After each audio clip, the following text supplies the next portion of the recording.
You missed your period or had other physical symptoms that had you wondering whether or not you were pregnant. Or maybe you were trying to conceive and the day arrived to take the pregnancy test. Either way, the test was positive. Now what? I'm Dr. Jan Penvose-Yee, board-certified OBGYN, and today we're discussing what to expect between your positive pregnancy test and your first prenatal appointment. This is Preggy Pals. Is that a plus sign?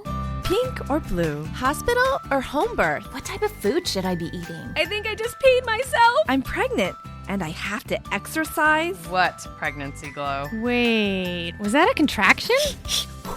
Gotta make these pants fit. I've got kinkles. What do you mean there's more than one? You've got the symptoms, and now you've got the support you need for a happy 9 months. This is Preggy Pals, your pregnancy, your way. Welcome to Preggy Pals, broadcasting from the Birth Education Center of San Diego. Preggy Pals is your online, on-the-go support group for expecting parents and those hoping to become pregnant. I'm your host, Stephanie Glover. We've covered topics for every phase of pregnancy. Visit the episode guide on our website to scroll through those topics. Listen directly on your computer through iTunes or download our free Preggy Pals app, available on the Android, iTunes, and Windows marketplaces. And be sure to check out our network app, where you can listen to all your favorite New Mommy Media shows on the go. Here's Sunny with more information about how you can get more involved with Preggy Pals. Hi, everybody. So, yes, we've got some great segments on the show, and we would love for you guys to participate in them. So the first one that's really popular is our Ask the Expert segment, and it's where you guys can send us your pregnancy-related questions, and we have a whole team of experts that will answer these questions, and then we're going to include your question as well as their response on an upcoming episode. And we also have a fun segment called Pregnancy Oops, where all of our pregnant mamas share their funny pregnancy stories that have happened to them throughout their pregnancy, and we all have a good laugh. So if you would like to submit to either of those segments, you can go on our website at newmommymedia.com and go to the contact link and send us an email that way. You can also reach out to us through our voicemail. If you actually want to ask the question yourself or tell the story yourself, leave a voicemail. That number is 619-866-4775. And again, we'll play it on an upcoming episode. And I also want to say, for those of you that listen to us on iTunes, we would love to get some more reviews on iTunes for our podcast. That's a great way that people find our show through iTunes. And if you've benefited from this and you would like to help us out and by reaching out to other pregnant mamas and telling them about our show, that would be great. But yeah, if you can leave us a comment on iTunes, real easy to do. We'd really appreciate it.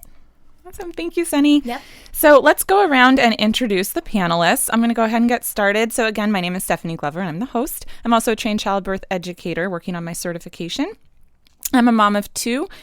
Gretchen is 4, and she was my C-section baby, and Lydia is 2, and she was my VBAC. Sunny? Yeah, so I have 4 babies of my own. My oldest just turned 5 and is now in kindergarten, and that's a boy. And then I also have a 3-year-old boy, and he's in preschool. And then I have identical twin girls who are almost 2. If I did the math, about 23 months, I think, by the time this episode comes out. And so, busy family, big family. Never thought I was going to have that many kids. It just kind of happened. Those boom, twins, boom, boom, boom. right? That threw you for the loop. Right? And then also, I think for the first time, we have a couple joining us in the studio. Why don't you introduce yourselves?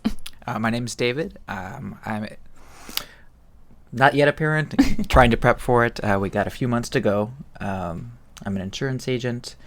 My mom actually has been on this podcast a couple different times, and she thought it would be a very good idea for me to put in my 2 cents, even though it's entirely new, and I'm still getting used to the idea that in a couple of months I'm going to have somebody that I'm even more responsible for than her. Thanks. My name is Natalie, 33. This is baby number 1. I'm a teacher. We're not going to find out the gender, so we're going to be surprised. Due December 3rd. So it'll be like a Christmas present. Awesome. You know, my So twins, the C-section for my twins was scheduled for December 2nd of what would it have been, 2013, and I didn't make it. Yeah, no, they came on their own 3 weeks before then. Oh my goodness. Yeah, but I appreciate the early December date. I was really hoping for December babies too. But did you beat Thanksgiving then? Did you have them before? Oh, I did. Yeah. They were Veteran Day babies.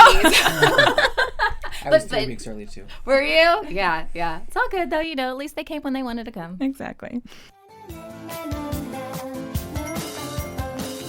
All right, so before we begin today's show, we're going to talk about an app that I found online. It's called Lily.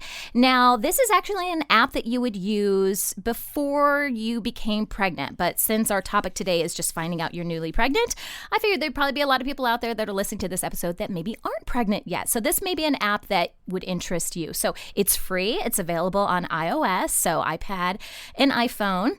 And the idea is it basically helps you track your cycles. And you can track it a couple different ways based on general averages, so what other people experience within the month, or you can track it based on your own personal symptoms. Now, as I was setting this up, I decided to try to track it with my own symptoms, and they do say that that's a more reliable way just because it's more personalized for you. But it tracks a couple different things. It tracks cervical fluid, your basal body temperature, whether or not you had intercourse that day, and if you used some sort of contraceptive when you did. There's information you can add about your period. So if you're currently on your period, is it a light flow, medium flow, heavy flow, that type of thing, what your mood is for the day. And then also if you took a pregnancy test and what the result of that pregnancy test was.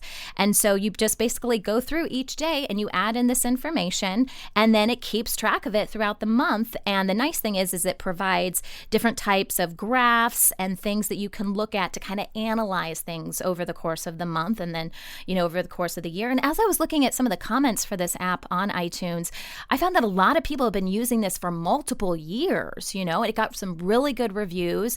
And what I really liked about it is that, in doing something like this, you learn a lot of information just about your own body, because this is small stuff that you really wouldn't, you really might not pay attention to otherwise. But yeah, so a lot of good information on here. It is free, but if you want to upgrade to be able to print or share the information or provide different reminders for yourself, all that is locked until you pay a fee, and it's $5.99 to unlock and be able to access all of the features on the app. So just wanted to throw it out to you guys to see if this is something that, you would recommend to potential patients or clients out there, or just use for yourself in the future. Stephanie, what do you think? Yeah, actually, when I was trying for my first, we literally just guessed. I'm like, maybe I'm ovulating, and we got pregnant. So I never had to track anything. But the second pregnancy I did, because my cycle length changed and I learned a lot more about my body. And so, yeah, I think that this sounds great because it can give you a snapshot, particularly if it takes a few months. You might get a better idea of, maybe I was missing some signs, and it could be really helpful. Yeah. What do you think? Oh, well, I like menstrual tracker apps. This sounds like a good one. It really helps people understand. I'll teach them about ovulation, but this just reinforces everything that we go over in the office.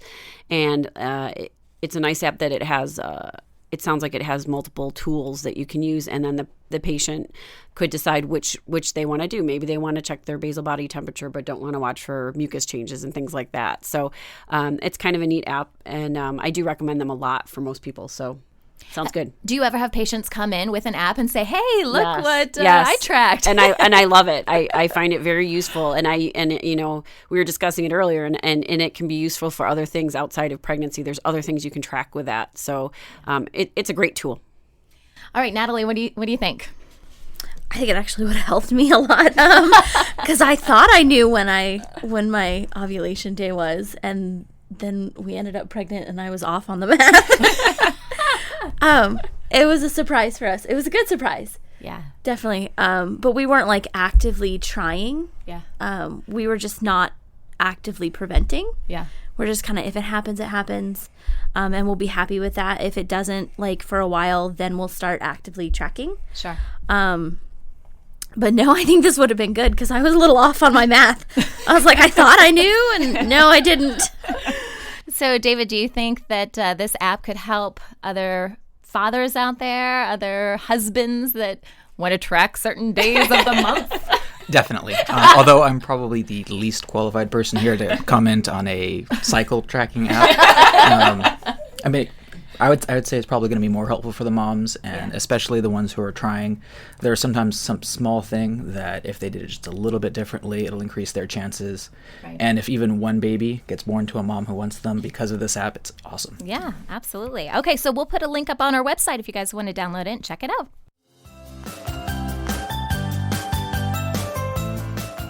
So today we're discussing what to expect between your positive pregnancy test and your first prenatal appointment. Joining us here in the studio is Dr. Jan Penvos-Yee, board-certified OBGYN.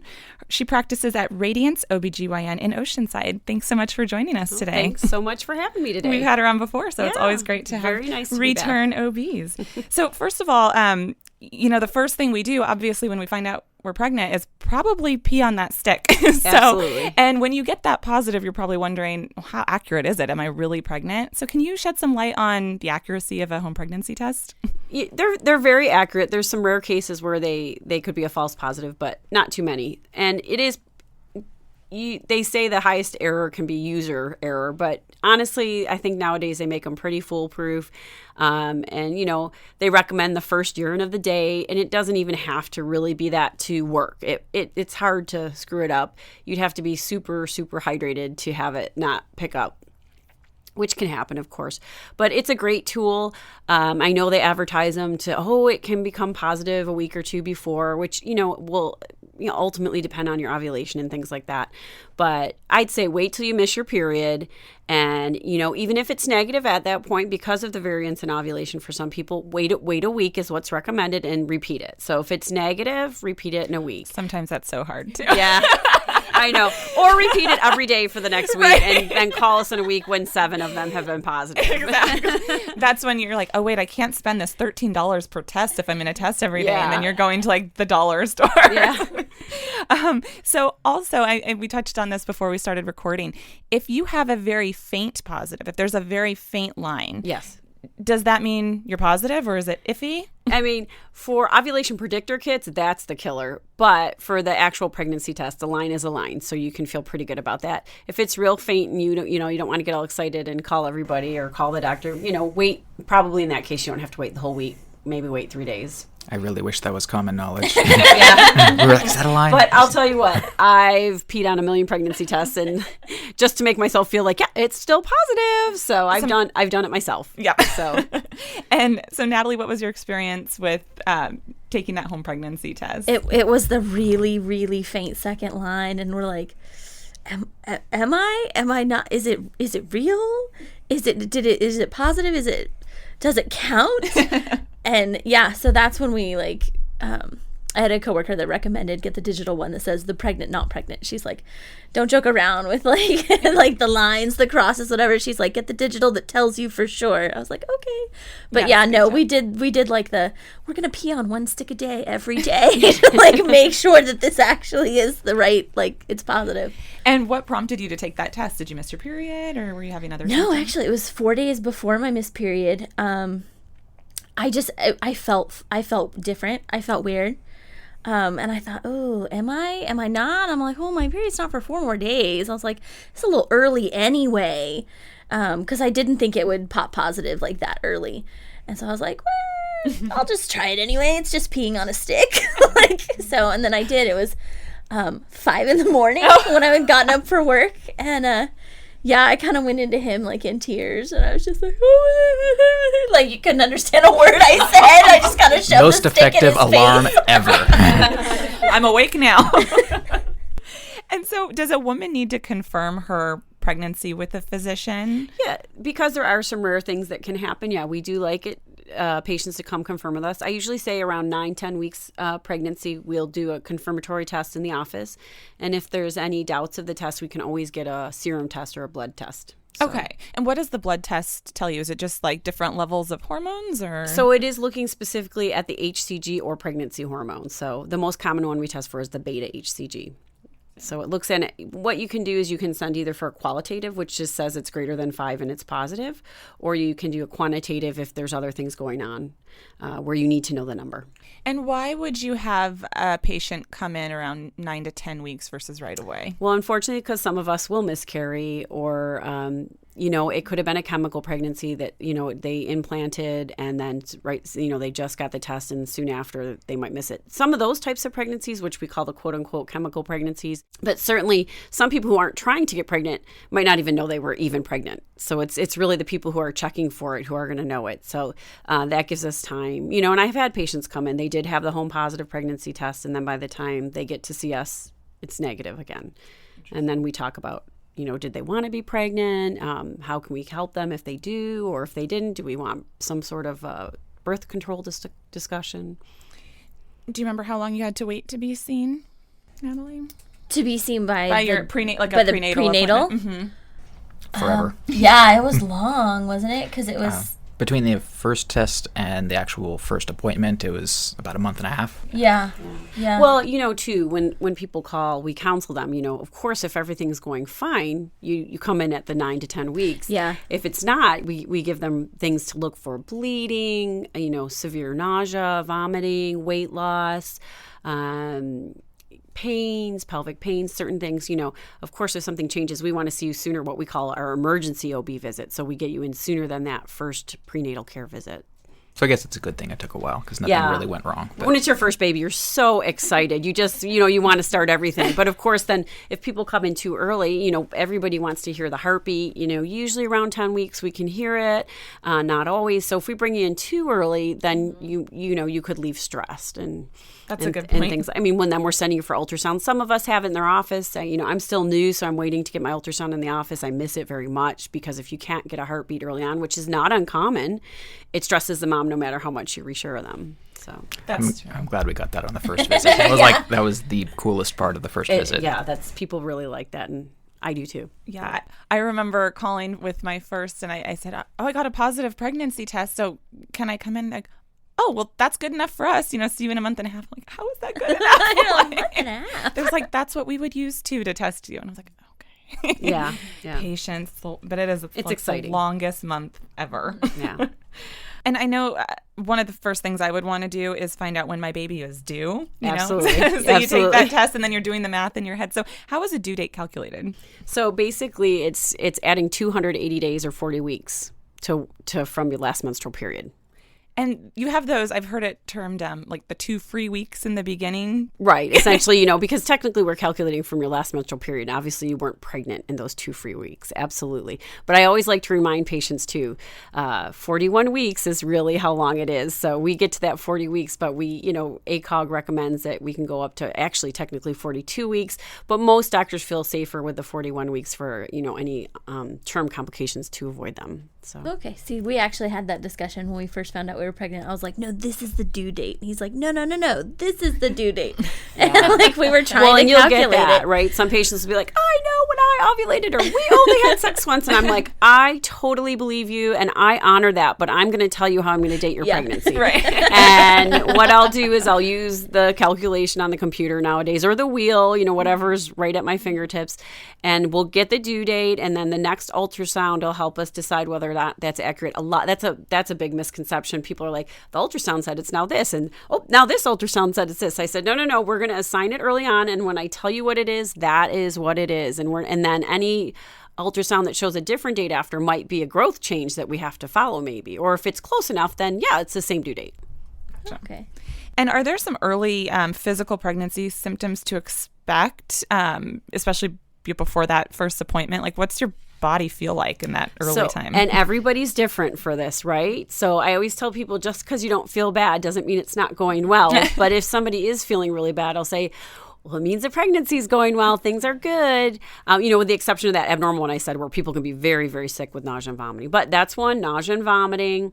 The breast tenderness, some people, it will get enlarged. And it's been ironic for me lately. That's been a big complaint. Women are like, I had to stop running. Like, there's nothing they can do to have that discomfort go away. So you just have to wait for those HCG levels to kind of come back down. And it is normal to feel fatigued, frequent urination, but no signs of pain or anything that would indicate, that you have a bladder infection. Some people absolutely get the food cravings or food aversions. Your blood flow's increasing. Some people get that nasal congestion, and as things go along, you might get the bleeding gums when you brush your teeth. And certainly there can be some mood changes. I'm sure you guys haven't experienced that at all. Nothing. I haven't noticed. And, other vascular changes as things progress. Did you have any early symptoms, Natalie? Nausea a little bit, yeah. But I noticed it was kind of funny. It's, everybody's like, oh, you don't want to eat. It wasn't nausea when I was around food. It was nausea when I didn't eat food. Like, I noticed, I had nausea. The hunger. Yes. Oh, I've never been that hungry before. And so I just had to snack throughout the day. Like, I called my mom and I was like, what do I do?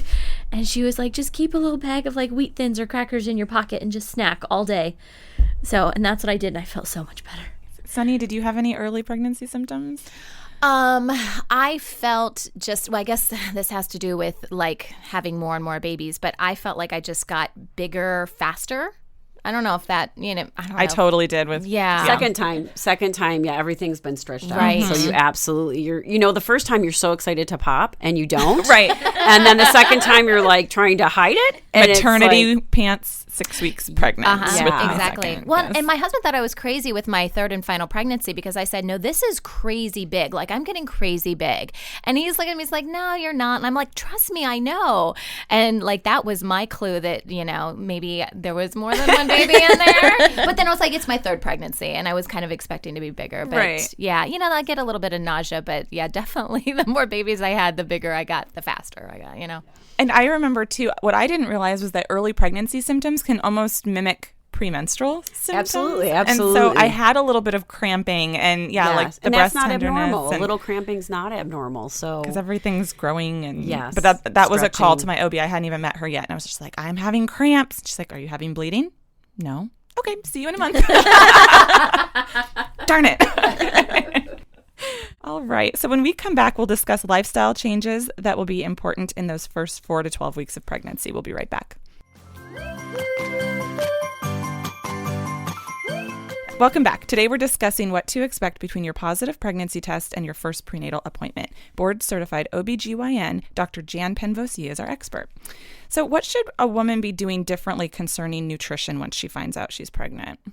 Well, I was thinking, do we need to give a specific calorie count? I don't think so. I really tailor it towards my patient. Are they vegetarian? Are they vegan? Do they now have food aversions? Are they now nauseous? Most importantly, we want someone on a prenatal vitamin before they conceive. There's all sorts out. Certainly, the prescription ones do have a little more in them, but if people are more prone to nausea, vomiting, sometimes a little less in them makes you feel better. But as you were saying earlier here, the small frequent meals definitely makes a difference. And that's really the way to maintain a healthy pregnancy is you're going to have 3 kind of average meals a day with snacks in between and a snack in the evening, oftentimes just to get you through the night. And you want the omegas if you can have them. But if you're really sick, then we talk about it and tailor it to each specific patient. And we definitely have certain foods and stuff that we can talk about that you want to make sure you're getting and some that you might want to avoid or, have some caution about.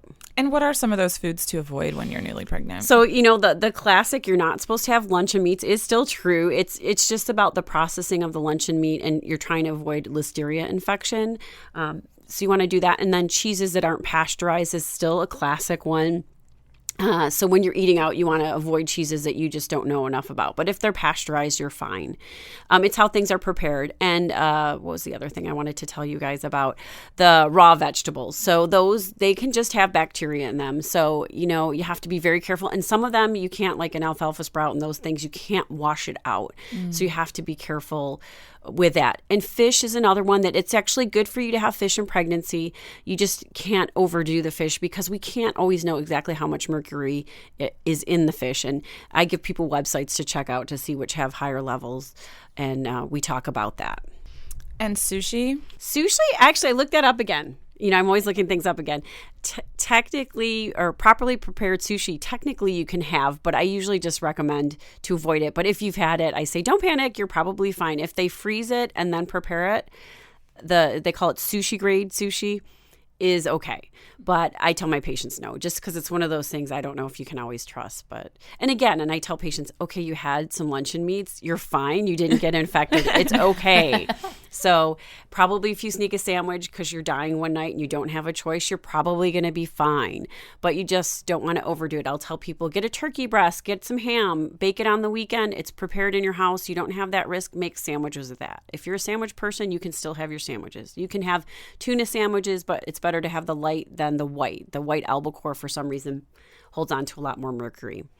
And then the last one I'll say is the toxoplasmosis, which is we usually see as the cat litter one, but which it still is. You don't want to avoid changing cat litter. Or if you're a gardener where there's cats outside, you want to avoid that. But truly, red rare meats is one of the things you have to be careful about. So you can get toxo from certain foods as well.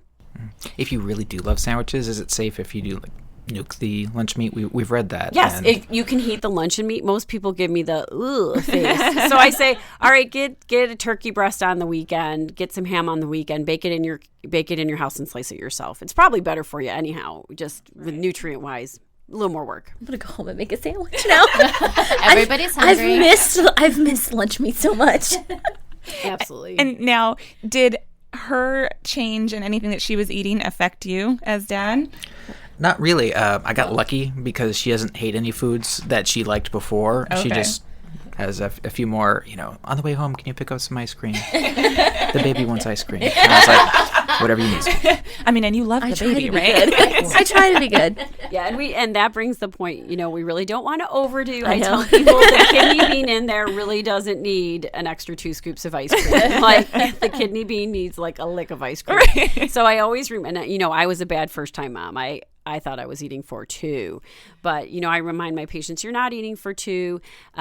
So just small, frequent, healthy meals. You don't really need to increase it so much more, but you want to have the same healthy thoughts. And I always say, let your husband gain the extra calories. So make him get the ice cream since we've got the dad here, and you have a little bit of it and have him finish it.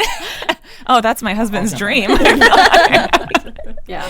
So when we think about physical activity, are there certain limitations?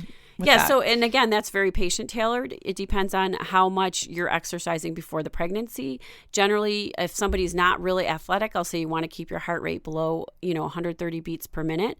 If you're athletic, you can probably tolerate a little more because your heart's used to it. So you're going to increase your blood volume about 1.5 times with your pregnancy. So your heart has to pump that. So I totally want you to continue your exercise in the pregnancy. You just have to watch your heart rate. That's kind of a quick indicator that your body can handle it. Did you notice any changes in physical activity for yourself? Did you have to tailor anything or much? I was just so tired. All the time. I have hypothyroid anyway, so I'm a little. I get fatigued easily anyway. But just this was a whole different kind of tired, and so it was hard to like. I mean, he would be really good. He would be like, all right, babe, let's go for a walk. Like, we have to go for a walk. And I'm like, no, we have to sleep. And he's like, no, we're going to go for a walk. So he was really good about that. Nice. And sometimes that will help with fatigue. You just got to get up. You just got to get up. That's the hard part. And it is normal that you have that extra fatigue early in the pregnancy. That kidney bean takes a lot of energy to grow. Yeah. Yeah, I always said, I'm so busy making a human. I just cannot get up. Exactly. Now, Dr. Penvosi, are there some recommended resources for pregnancy support before a first appointment that you might recommend? Yeah, one that I love is there's a patient up to date, it's called, and that's a great resource for lots of health problems, and that's one you can go ahead and look at. One that I do like is in California is a mother to baby website. I'm sure I think when I looked today again to confirm, there's some for other sites, and those are sites that can tell you like this is safe to eat, this isn't safe to eat. Also, call your provider. For example, I'm a newer practice within the past year, and I'm really working to tweak my website. So I'm going to have some of those common things on my website. So A, check your doctor's website, or B, call their office. And I still love What to Expect When Expecting, that old book that's out there. I think they changed the cover finally. I don't know. You guys might know. They had that lady in the rocking chair on it, but I think it's still there. It might still be there. But honestly, it's a great book. It's iconic. I don't know how you change the cover. Really. Exactly. But that's a great book. So if you have any questions or you're looking on a website and something concerns you, call your doctor's office and say, hey, can you look at this website and tell me if it's reputable? Yeah, because I know I was in some of those pregnancy forums, which can almost be less helpful than helpful. Right. Because you get all kinds, and sometimes creates more anxiety than it's worth. Yeah, and if you're sitting home anxious about something, I want my patients to call me. I don't want you sitting home thinking some horrible thing or you've done some horrible thing. You just want to call. And caffeine's another one we talked about. People are freaking out.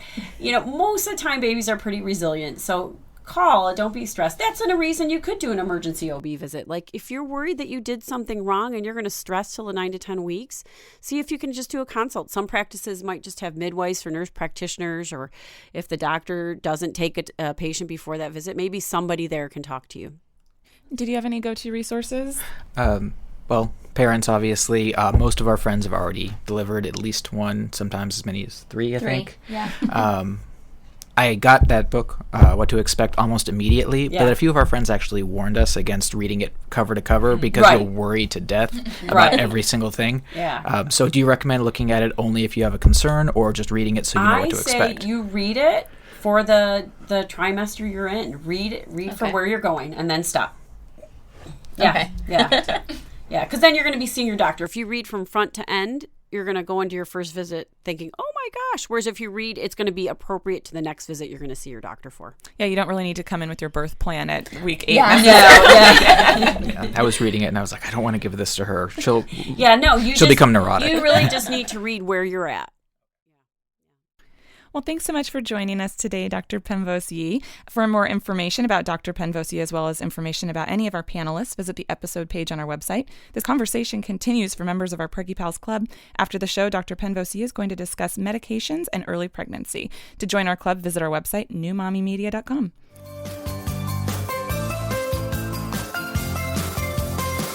Hi, Preggy Pals. We've got a question for one of our experts. Erica from Anchorage, Alaska writes, I got a phone call from my OB that the prenatal testing I did shows that my baby may have Down syndrome, but there's a high false positive rate for the test, so not to worry too much yet. What does that mean? Hi, Erica. My name is Ray Kamali, and I'm an OBGYN practicing in San Diego. Thank you for your question. There are a number of prenatal screening tests for trisomy 21 or Down syndrome. Most commonly, a blood test called a quad marker screening is ordered between 15 weeks and 20 weeks. This test screens for 4 substances in mom's blood and gives an assessment of risk factors for Down syndrome, trisomy 21, also trisomy 18, and neural tube defects. A positive screen does not always mean that there is a birth defect. In fact, most women will have normal follow-up tests on healthy babies. Usually, patients that have positive screen results are offered more comprehensive anatomy ultrasounds that looks for abnormalities. Additionally, options for further testing such as amniocentesis are discussed. In an amniocentesis, a needle is used to take some fluid from the amniotic sac and checks for genetic karyotypes. There are also some newer tests that may be offered that check for the baby's DNA in mom's blood and evaluates that DNA for abnormalities. This is called non-invasive prenatal testing, or NIPT. That wraps up our show for today. We appreciate you listening to Preggy Pals. Don't forget to check out our sister shows, Newbies for postpartum moms during baby's first year, Parent Savers for parents with infants and toddlers, Twin Talks for parents of multiples, and the Boob Group for moms who breastfeed. This is Preggy Pals, your pregnancy, your way. This has been a New Mommy Media production. The information and material contained in this episode are presented for educational purposes only. Statements and opinions expressed in this episode are not necessarily those of New Mommy Media and should not be considered facts. While such information and materials are believed to be accurate, it is not intended to replace or substitute for professional medical advice or care, and should not be used for diagnosing or treating healthcare problem or disease or prescribing any medication. If you have questions or concerns regarding your physical or mental health or the health of your baby, please seek assistance from a qualified healthcare. New Mommy Media is expanding our lineup of shows for new and expecting parents. If you have an idea for a new series, or if you're a business or organization interested in joining our network of shows through a co-branded podcast, visit newmommymedia.com.